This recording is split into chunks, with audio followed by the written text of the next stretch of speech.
금요일 저녁 하나님께 예배로 모인 여러분들에게 하나님의 은총이 가득하기를 빕니다. 혹시 그런 생각을 해보신 적 있으신가요? 불신자들이 처음 교회 왔을 때 어떤 어려움이 있을까? 여러 이유 중 하나는 교회에서 당신은 죄인입니다 라는 말을 들을 때 그들은 상당히 불편해합니다. 나름대로 선하게 살아온 자신의 과거를 비하하는 것처럼 들리기 때문입니다. 그래서 그들은 죄인이라는 말을 부담스러워하며 믿음을 갖기 전에 교회를 멀리하게 되는데 그런 오해는 사실 교회의 책임이 큽니다. 저는 지금 인간이 선하다고 말하는 것이 아닙니다. 교회의 용어가 교회에서 사용하는 말이 세상 사람들이 사용하는 언어와 차이가 있다는 점을 지적하는 것입니다. 불신자들이 생각하는 죄는 법으로 금지한 말 그대로 강도나 절도, 사기 같은 범죄를 죄라고 생각합니다. 그러나 성경은 죄인이라고 말할 때 그보다 본질적인 것, 하나님을 믿지 않는 것을 죄라고 규정합니다. 따라서 불신자나 초신자들에게 죄에 대해 말할 때 대뜸 당신은 죄인입니다 라는 정죄의 말보다는 죄에 대한 시각을 이해를 바꿔줘야 합니다. 저라면 이렇게 말하겠습니다. 하나님께서는 당신이 하나님을 모르는 것을 안타까워하십니다. 그래서 성경은 하나님을 외면하고 인간의 욕망대로 사는 것을 죄라고 말합니다. 그런 의미에서 우리는 죄인이었습니다. 현실적으로 복음을 거부하는 이들은 대부분 성경에 무지하여 그 내용을 오해하였거나 또는 교회의 공격적인 태도에 상처를 입은 이들입니다. 따라서 복음은 그 내용도 중요하지만 선포되는 방식도 간과해서는 안 됩니다. 이것은 복음을 불신자의 입맛에 맞추거나 세상과 타협하는 것이 아닙니다. 오히려 예수 천당, 불신, 지옥처럼 복음을 단순화시키거나 복음을 내 필요함을 해결하는 도깨비 방망이처럼 곡해, 오해하게 만드는 것이 더 위험합니다. 제 말의 요점은 복음을 전하고 저희들이 복음을 올바로 전하고 그 복음을 듣는 자가 하나님의 섭리 안에 있다면 복음의 능력은 충만히 나타난다는 것입니다. 그렇게 올바른 복음이 세상을 뒤바꾸는 사건들이 기록된 곳이 바로 사도행전입니다. 그럼 이제 하나님의 말씀에 귀를 기울여 봅니다. 이 시간 설교의 제목은 하나님께 돌아선 사람들입니다. 하나님께 돌아선 사람들. 그리고 본문은 사도행전 2장 42절로 47절의 말씀입니다. 제가 하나님 말씀 읽겠습니다. 그들이 사도의 가르침을 받아 서로 교제하고 떡을 떼며 오로지 기도하기를 힘쓰니라. 사람마다 두려워하는데 사도들로 말미암아 기사와 표적이 많이 나타나니 믿는 사람이 다 함께 있어 모든 물건을 서로 통용하고 또 재산과 소유를 팔아 각 사람의 필요를 따라 나눠주며 날마다 마음을 같이하여 성전에 모이기를 힘쓰고 집에서 떡을 떼며 기쁨과 순전한 마음으로 음식을 먹고 하나님을 찬미하며 또 온 백성에게 칭송을 받으니 주께서 구원받는 사람을 날마다 더하게 하시니라. 함께 읽은 본문은 제가 자주 인용하는 초대교회의 모습입니다. 특히 본문은 예수님의 희생으로 세워진 교회가 어떠해야 하는지를 증언하고 있습니다. 그런데 본문이 말하는 온전한 아름다운 교회가 되려면 필요한 조건이 있습니다. 진정 교회다운 모습을 갖추기 위해 무엇이 어떤 것이 전제되어야 할까? 사실 교인들끼리의 친밀한 교제와 기도, 온갖 신비한 기적이나 구제와 같은 선행이 교회다운 교회를 만드는 원동력이 아닙니다. 교회란 본래 믿는 사람들의 모임입니다. 따라서 그렇게 믿지 않던 사람들을 바꾼, 그렇게 믿음의 사람들로 바꾼 그 원인, 세상 사람들이 이해할 수 없는 아름다운 교회를 태동하게 만든 그 원인은 무엇일까요? 그의 답은 본문 앞에 이미 기록되어 있습니다. 37절로 38절입니다.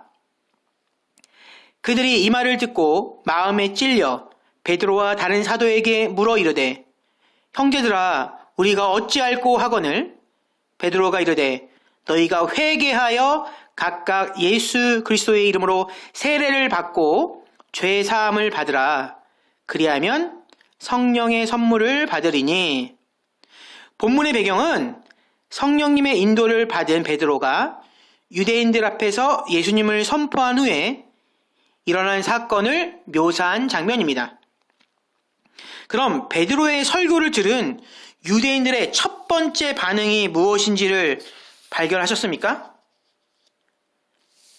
37절엔 복음을 들은 유대인들의 변화가 두 번이나 반복되고 강조됩니다. 37절 말씀입니다. 그들이 이 말을 듣고 마음에 찔려 베드로와 다른 사도들에게 물어 이르되 형제들아 우리가 어찌할꼬 하거늘. 유대인들은 베드로의 설교를 듣고 마음에 찔림을 받습니다. 그리고 이렇게 묻습니다. 형제들이여 우리가 어떻게 하면 좋겠습니까? 이 두 표현은 유대인들이 자신의 과거를, 자신의 삶을 회개하고 있음을 뜻하는 겁니다. 그렇다면 회개란 무엇입니까? 회개는 단순히 내가 지은 잘못을 후회하는 것만이 아닙니다. 회개의 핵심과 본질은 바로 삶의 돌이킴입니다. 그 이전까지 내 이해와 내 생각과 관점으로 세상을 살아가다가 말씀을 통해 하나님께로 돌이키는 것입니다. 내 인생 목표의 방향 전환, 그것이 회개입니다. 회개의 중요한 점은 인생의 무게 중심이 나에게서 하나님으로 바뀐 겁니다. 그렇게 세상을 바라보는 시각과 내 바람이 바뀌었기 때문에 초대 교인들은 자신보다 하나님과 이웃을 사랑할 수 있었습니다.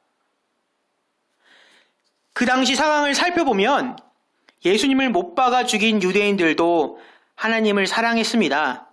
하지만 그들은 자기 관점에서 자신의 생각대로 하나님을 알고 믿으며 하나님께 충성한 것입니다. 그러나 성경이 뜻하는, 성경이 가르치는 회개는 하나님의 관점으로 돌아오는 것입니다. 내가 바라는 메시아, 구원자를 바라는 것이 아니라 하나님의 뜻을 이루고 성취한 예수님이 진정한 구원자임을 깨닫는 것, 이 회개입니다. 그런 생각과 그러한 인식의 변화가 내가 짓던 죄들을 떨쳐버리고 우리를 새롭게 거듭나게 만드는 겁니다. 따라서 성경에서 모든 복음의 첫 걸음은 바로 회개입니다. 마태복음 3장 1절로 2절. 그때 세례 요한이 이르러 유대 광야에서 전파하여 말하되 회개하라 천국이 가까이 왔느니라 하였으니. 마가복음 1장 14절로 15절. 요한이 잡힌 후에 예수께서 갈릴리에 오셔서 하나님의 복음을 선포하셨다. 때가 찼다.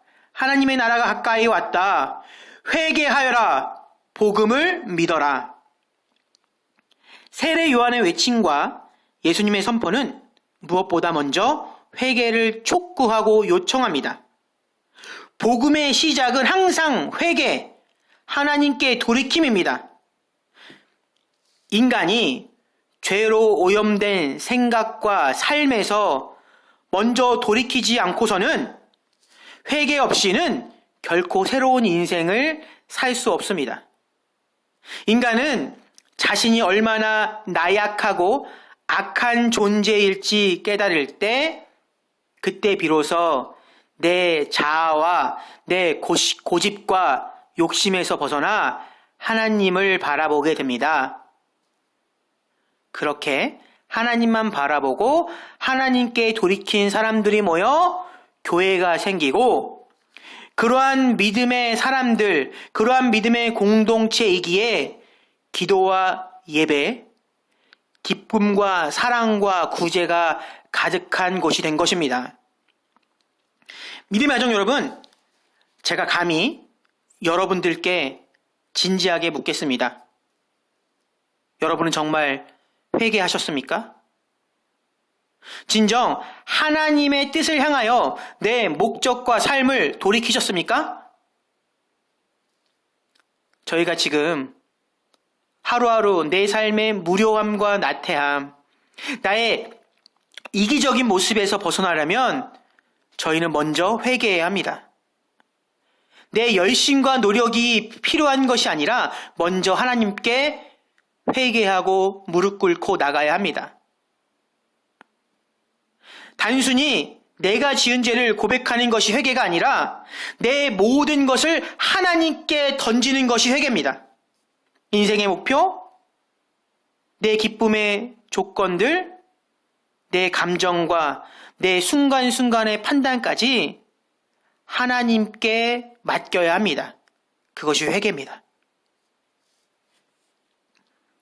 그 다음으로 그 회개가 실제 나의 삶에서 이루어지고 실현되기 위해 우리는 세례를 받고 결단해야 합니다. 38절 베드로가 이르되 너희가 회개하여 각각 예수 그리스도의 이름으로 세례를 받고 죄 사함을 받으라. 그리하면 성령의 선물을 받으리니.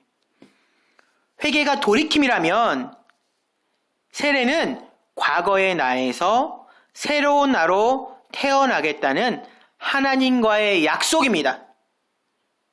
회개가 내 스스로의 모습을 바라봤다면 세례는 하나님과의 약속과 언약입니다.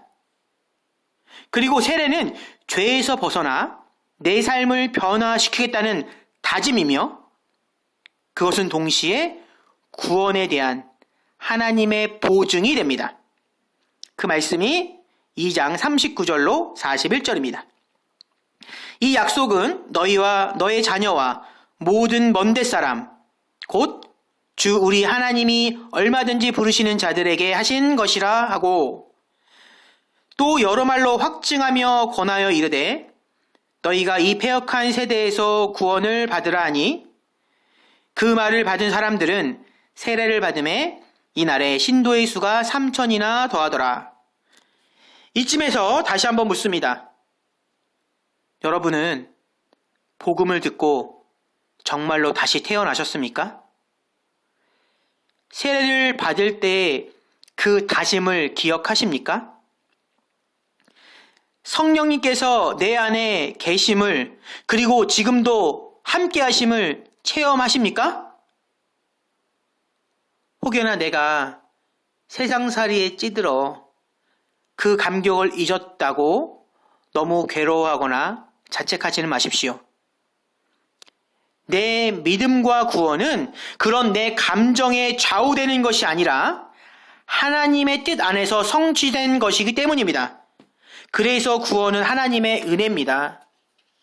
내가 흔들리고 내 믿음이 약해질 수 있을지라도 내 구원은 변화없는 하나님의 계획 안에 있는 것입니다.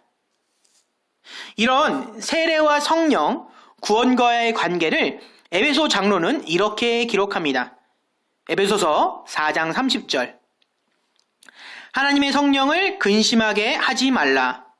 그 안에서 너희가 구원의 날까지 인치심을 받았느니라.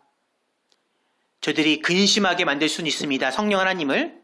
그러나 우리는 구원의 날까지 하나님의 보장받은 것은 변함이 없습니다. 성경은 이렇게 분명 성령님께서 우리의 구원을 보장해 주신다고 기록합니다. 구원받는 믿음은 하나님의 은혜이기 때문입니다. 그렇다고 우리는 나태한 신앙에 머물러 있어서는 안 됩니다. 저희가 믿음의 자녀로 살아가려면 의심과 갈등과 불안과 두려움을 떨치고 진정 평안을 누리고 살아가려면 안이한 태도를 벗고 애써야 합니다. 그것이 세례와 결단입니다.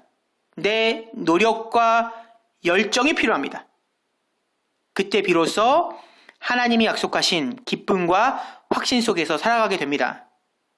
그리고 무엇보다 우리의 믿음 없이는 하나님을 기쁘시게 만들 수 없습니다. 히브리서 11장 6절 믿음이 없이는 하나님을 기쁘시게 하지 못하나니 하나님께 나아가는 자는 반드시 그가 계신 것과 또한 그가 자기를 찾는 이들에게 상 주시는 이심을 믿어야 할지니라. 아멘.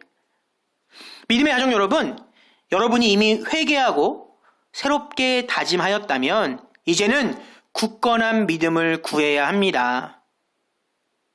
식상하고 힘겹고 지루한 삶에서 벗어나 감격과 기쁨 가득한 삶을 위해서 우리에겐 믿음이 필요합니다. 그 하나님을 향한 믿음은 나의 삶에 놀라운 기적을 일으킬 것입니다. 하나님의 약속입니다. 마태복음 17장 20절 이르시되 너희 믿음이 작은 까닭이니라 진실로 너희에게 이르노니 만일 너희에게 믿음이 겨자씨 한 알만큼만 있어도 이 산을 명하여 여기서 저기로 옮겨지라 하면 옮겨질 것이요 또 너희가 못할 것이 없으리라. 아멘. 바라기는 믿음 안에서 하나님의 실제하심을 하나님의 도우심을 경험하는 그리스도인이 되길 진심으로 축원합니다. 이렇게 본문이 증언하는 것처럼 회개와 결단, 믿음으로 뜨거워진 이들이 모여 교회가 탄생한 것입니다. 당연히 그런 공동체는 일반 세상 사람들은 결코 만들 수 없는 불가능한 모임이 됩니다. 그것이 교회고 바로 본문이 증언합니다. 그러면 교회란 어떤 모습을 갖고 있었을까? 첫째, 초대 교인들은 그들의 관심은 하나님께만 집중되어 있었습니다. 세 번역으로 제가 42절, 43절 읽겠습니다. 그들은 사도들의 가르침에 몰두하며 서로 사귀는 일과 빵을 떼는 일과 기도에 힘썼다. 모든 사람에게 두려운 마음이 생겼다. 사도들을 통하여 놀라운 일과 표징이 많이 일어났던 것이다.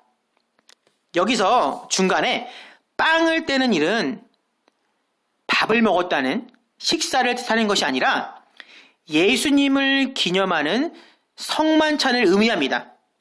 따라서 42절부터 43절은 초대 교인들이 온전히 모든 삶이 예배에 집중했음을 드러냅니다. 그리고 그렇게 믿는 자들이 예배에 집중할 때 모든 사람들이 교회에 대해 두려움을 가졌다는 것이 핵심입니다.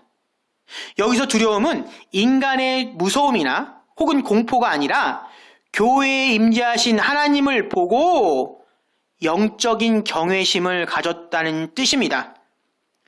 이처럼 교회가 예배를 통해서 그 예배 가운데 하나님과의 교제가 있을 때 사람들은 교회를 공경하며 두려워하게 됩니다.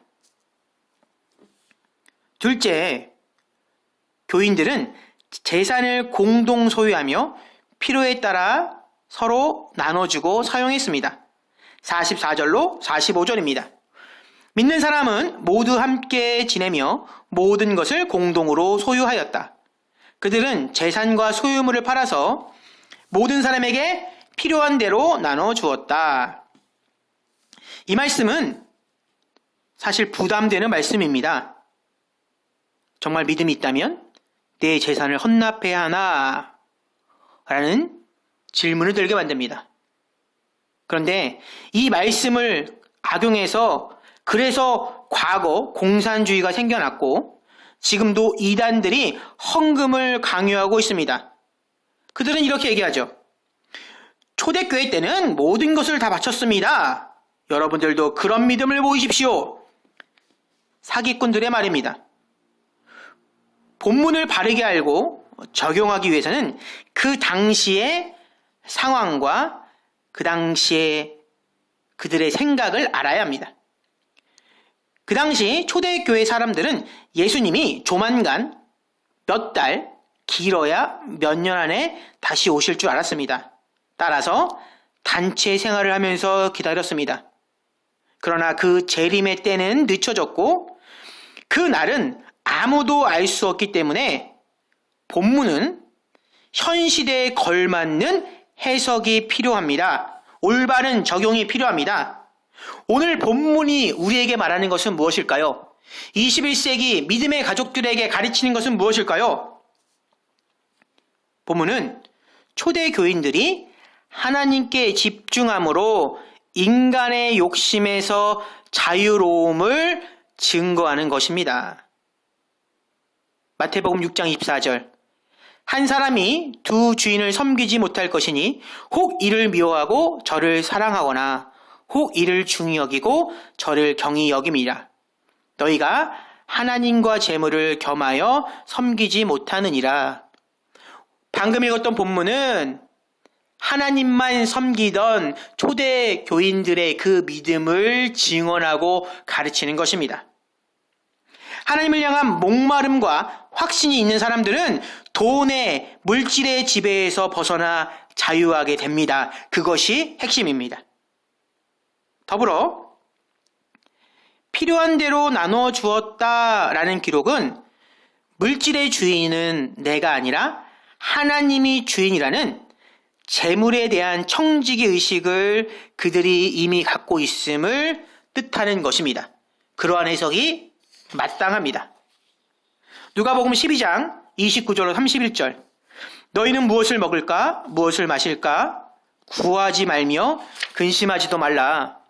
이 모든 것은 세상 사람들이 구하는 것이니 너희 아버지께서는 이런 것이 너희에게 있어야 할 것을 아시느니라.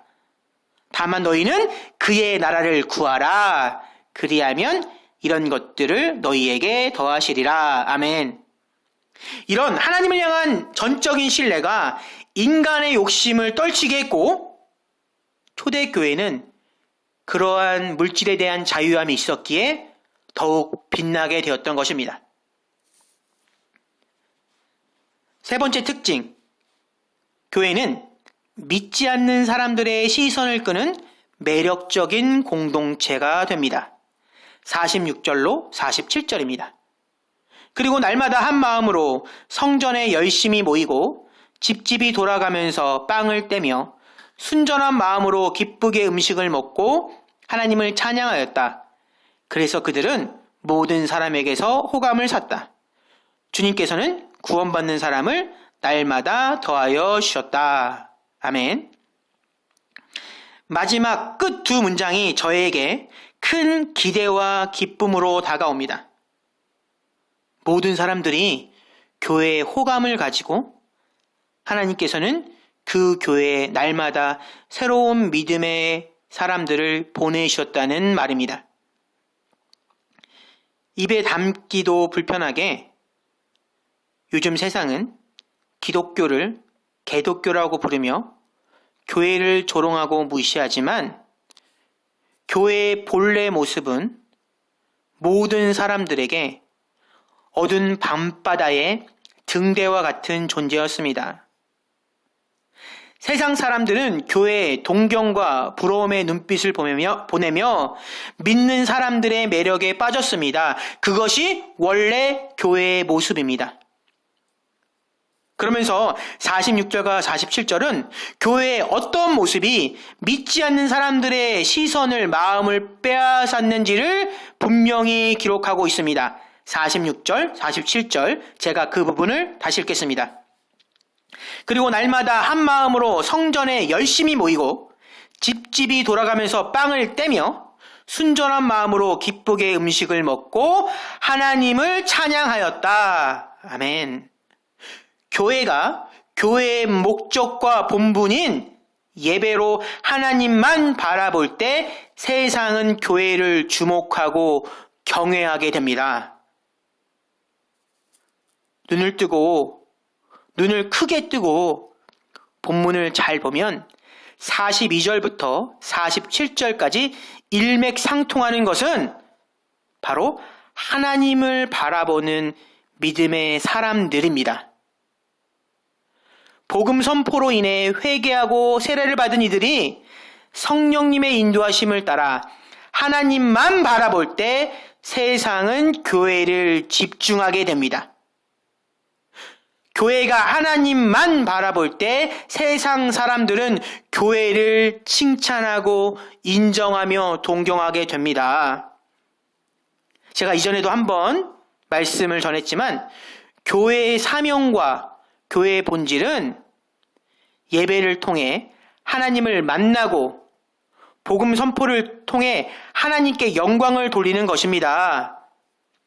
물론 사랑의 구제나 사회사업도 중요하지만 교회의 최우선순위는 세상에 하나님을 알리고 드러내는 것입니다. 사랑하는 믿음의 가족 여러분, 본문은 여러분 한 명 한 명이 하나님께로 돌아오라는 하나님의 외침입니다. 본문은 이 땅의 모든 교회가 다른 데 눈길 주지 말고 하나님만 바라보라는 하나님의 명령입니다. 그렇게 너와 내가, 우리가 하나님께 돌아올 때 우리 안에 성령님께서 임재하십니다. 그렇게 교회가 하나님께 돌아올 때 교회는 세상을 밝히는 빛과 소금이 됩니다. 물론 지금 저희들이 처한 상황이 녹록지는 않지만 좌절하지 마십시오. 오늘 본문은 저희가 회개하고 하나님께 돌아오기로 다짐하면 성령님께서 저희와 동행하며 크고 작은 놀라운 일들을 이루실 것을 약속하고 있습니다. 바라기는 이 시간 환경과 세상에 빼앗겼던 내 마음을 하나님께로 돌이키길 진심으로 축원합니다. 마지막 예수님의 약속을 읽으며 설교를 마치겠습니다. 요한복음 14장 16절입니다. 내가 아버지께 구하겠다. 그리하면 아버지께서 다른 보혜사를 너희에게 보내셔서 영원히 너희와 함께 계시게 하실 것이다. 아멘. 설교를 마치고 소망의 기도를 드립니다. 하나님, 저희들은 예배로 모이지 못하는 힘겨운 시간을 보내고 있습니다. 이번 사태를 통해 예배에 대한 소중함을 깨닫게 하여 주시옵소서. 무엇보다 오늘 주신 말씀처럼 믿음의 성도들과 모든 교회들이 하나님께 돌아오도록 성령 하나님께서 저희들의 마음을 붙잡아 주시옵소서.